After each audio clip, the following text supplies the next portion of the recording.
kazi maalum. Bwana Yesu asifiwe. Hii ni Biblia yangu, ndio maana nimefika nimechanganya kule. Amen. Maana yake nini? Mtu utumishi unaanza bado hata hajadhaliwa. Mungu anaona kwamba huyu mtu atakuja afanye jambo hili. Ndio maana unaona wengine wanadhaliwa, halafu wanaishi kwenye familia ambayo ni ya migogoro, familia ambayo ni ya watu hawaeleweki. Wengine ni wezi, wengine ni waongo, wengine ni malaya, wengine ni machawi. Lakini yeye unamwona yuko tofauti kabisa. Kwa sababu gani? Mungu alimtenga. Amen. Ukifuatilia sana sana habari ya Yeremia hii, maana yake nini? Kwa nini Mungu akasema kwamba alimtenga? Una uwezekano tumbo ambalo lilitaka kumzaa Yeremia wakati ule lilikuwa lina mambo ya ajabu. Bwana Yesu asifiwe. Ndio maana akatengwa, kwa sababu aliumbwa kabla hajawepo tumboni wa mama yake. Bwana Yesu asifiwe. Watu waga wanaharibika, wengine wako tumboni. Sio, nielewa? Hujanielewa? Bwana Yesu asifiwe. Mtu anaweza akaona tabia ya mzazi aliye naye bado hajazaliwa, yuko tumboni. Mama, kwa mfano kama wewe mama unaenda kuiba, si naye anaona kwamba mama ameiba hapa? Yaani unaangalia hivi, anaiba huyu. Haya, unasema uongo, halafu si yeye yupo anasikia unasema uongo. Ndio maana wafika watoto wengine waka tunapiga mangumi hivi kana kuadhibu wewe mama wewe. Waongo waga wanapigwa mangumi sana tutoto. Mara kanarusha mguu hivi sijui. Hapa. Kwa sababu wengine ni waongo. Wanasikiliza kila chochote. Maana ukiwa na furaha na kaiyeo unaona kanashangilia. Amen. Kwa mama hiyo wanajua. Usiniulize ulibeba wewe. Tuachane na mambo kama haya. Bwana Yesu asifiwe. Kwa hiyo Mungu akamtenga kwa kazi maalum. Kwa hiyo hata sisi tuliopo mahali hapa, manake tumetengwa kwa kazi maalum. Kayenze hapa lazima roho moja iokolewe ambayo inaenda kuteketea. Manake akiokolewa mmoja, manake pamoja na wengine wameokolewa. Amen. Tunayo kazi ya kuombea wachawi, waache uchawi. Tunayo kazi ya kuombea malaya, waache kuvunja mizi za watu. Unajua nao wanaume ni shida sana. Bwana Yesu asifiwe.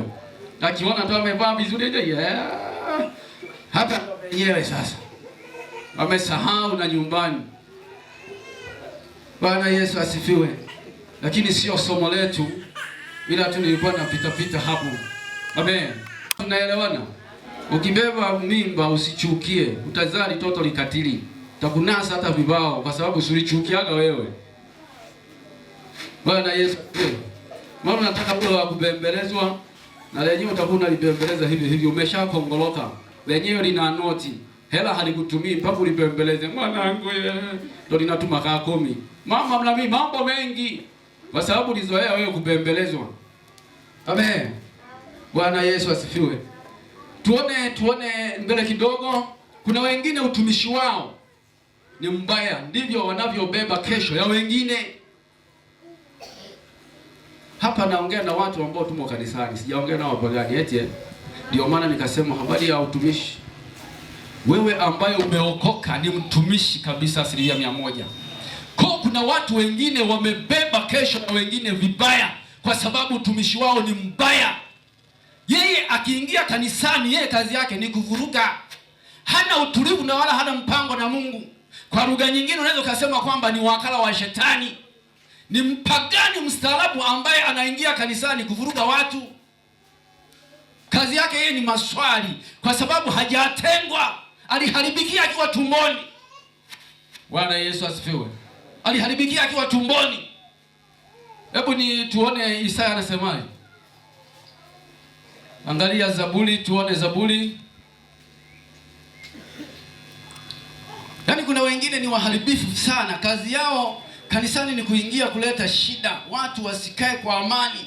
Mtu ameokoka akiwa na moyo mmoja kwamba ngoja niokoke, nimtumikie na Mungu, anakutana tena na kiboko haramu. Nyanya anakutana na nyani. Kazi yake yeye ni kuharibu, ameharibikia tumboni. Zaburi 31 36 tuone anasemaje. Zaburi 36. Mwovu hunena moyoni mwake, hakuna hofu ya Mungu mbele ya macho yake. Rudia tena, kuna mtu mmoja hajasikia hapo. Kuasi kwake yule mwovu hunena moyoni mwake, hakuna hofu ya Mungu mbele ya macho yake. Amen.